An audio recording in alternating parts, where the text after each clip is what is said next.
पंचोता साहब और दीगर साथी जो लापता कर दिए गए हैं, उनके साथ साथ मैं पूरे पाकिस्तान में बलूचिस्तान, खैबर पख्तूनख्वा, सिंध, पंजाब, हर जगह पे जो सियासी वर्कर्स के साथ सलूक हो रहा है उनको लापता किया जा रहा है और वकला के ऊपर जिस तरह तशद्दुद किया जा रहा है, मैं उसकी शदीद मजम्मत करती हूँ।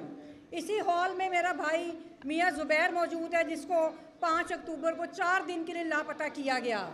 आज वो भी हमारे साथियों की काविशों के बाद हमारे साथ मौजूद है।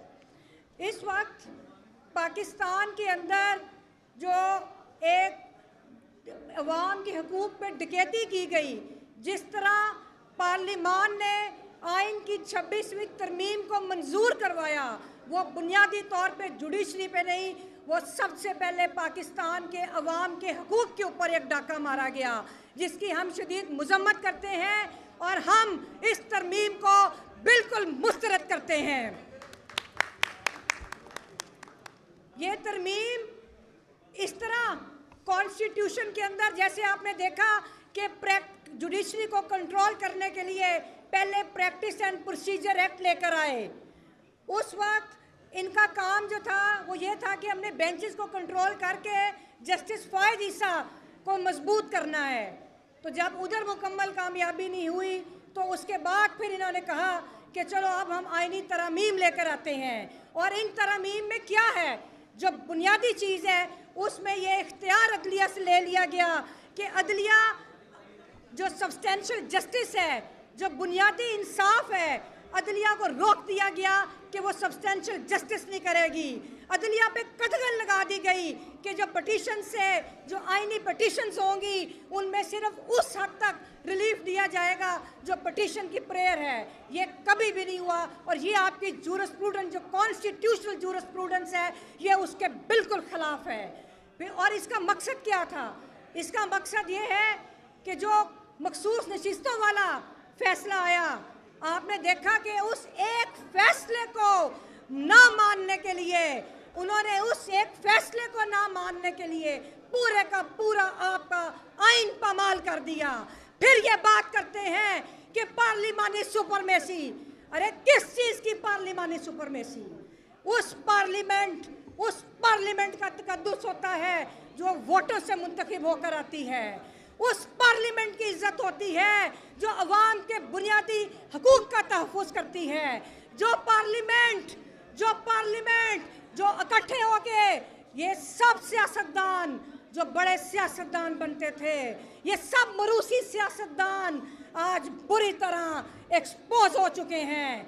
ये वो पार्लिमेंट है कि जो आपकी इस्टेब्लिशमेंट ने तश्कील दी। ये वो पार्लिमेंट है कि जहाँ पर अक्सरियती वोट लेने वाला कैद कर दिया गया, जहाँ पे अवाम के मैंडेट को पामाल कर दिया गया, अवाम को जेलों में डाला गया और इलेक्शन कमीशन और आपके जस्टिस ईसा की मदद से इस पार्लिमेंट की तश्कील की गई। और ये बड़े जोम से कहते हैं कि हम सुप्रीम हैं।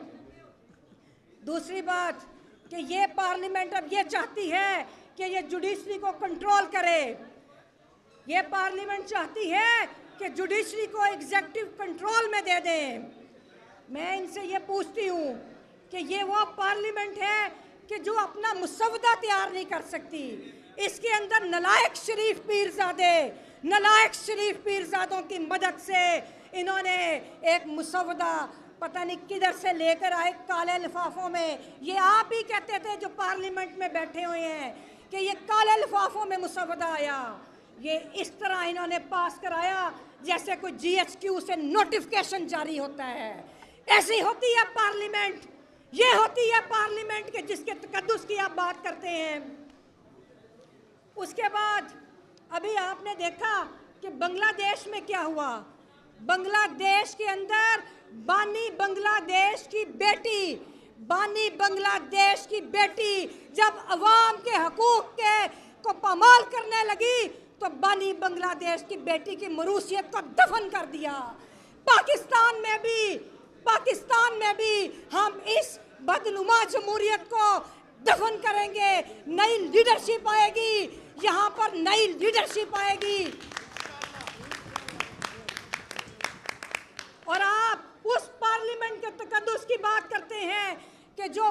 अल्लाह की तौसीक करती रही। ये वही पार्लियामेंट है कि जो जर्नैलों के एक्सटेंशंस करती रही, और आज आप ये आईनी हकूक गज़ब करके और ये सारे इख्तियारात अदालतों के लेके एक सरकारी बेंच बना के उनको कहते हैं कि अवाम के हकूक़ के फ़ैसले करें, कि एक तरफ सरकार पार्टी होगी और एक तरफ सरकार का लगाया वो बेंच होगा। हम ये नहीं होने देंगे। और मैं अपने साथियों से, बल्कि पूरे पाकिस्तान से मैं ये कहती हूँ कि आप तैयारी करें। हम जल्द आइन की 27वीं तरमीम लेकर आएंगे। हम आइन की 27वीं तरमीम के ज़रिए ये जो जुडिशल डिक्टेटर जिसका नाम जस्टिस फ़ायज़ ईसा था, हम उसके जो स्याह करतूत हैं और जो ये इस वक्त कंप्रोमाइज़ और अनइलेक्टेड पार्लियामेंट है, जो कि इंजीनियर्ड पार्लियामेंट है, हम इसकी किए गए तमाम स्याह कवानीन को ख़त्म करवाएंगे। और आखिर में ये जो जुडिशल डिक्टेटर था जस्टिस फ़ायज़ ईसा, मैं कहती हूँ सारे पाकिस्तान के बार एसोसिएशन को और पूरी कौम को कि इसके जाने पर आप लोग यौम निजात मनाएंगे। हम लोग यौम निजात मनाएंगे। और आखिर में ये जो तमाम पार्लियामेंट, तमाम सियासतदान, ये जो रूलिंग एलीट है, जो मिलिट्री एलीट है, मैं इनके जो बनाए कवानीन को मुस्तरद करते हुए, इनके आईनी तरामीम को मुस्तरद करते हुए आज हबीब यालब को हम सब मिलकर याद करेंगे। और आप मेरे साथ उनकी नज़म पढ़ेंगे जो ऐसे लोगों के लिए, ऐसे दस्तूर के लिए, इन रवाजों के ख़िलाफ़ उन्होंने लिखी थी।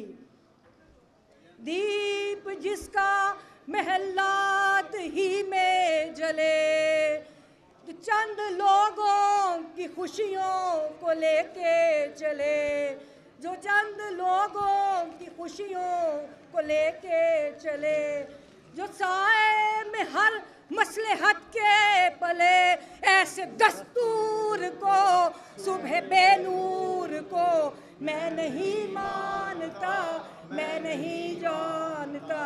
मैं भी खाइफ नहीं तख्ता-ए-दार से, मैं भी मंसूर हूँ, चाहे मंसूर अली शाह समझ लें या मंसूर अपने लुग़वी माना में समझ लें। मैं भी मंसूर हूँ, कह दो अग़यार से, मैं भी मंसूर हूँ, कह दो अग़यार से। क्यों डराते हो जिंदा की दीवार से, क्यों डराते हो जिंदा की दीवार से। जुल्म की बात को, जहल की रात को, जुल्म की बात को, जहल की रात को मैं नहीं मानता, मैं नहीं जानता।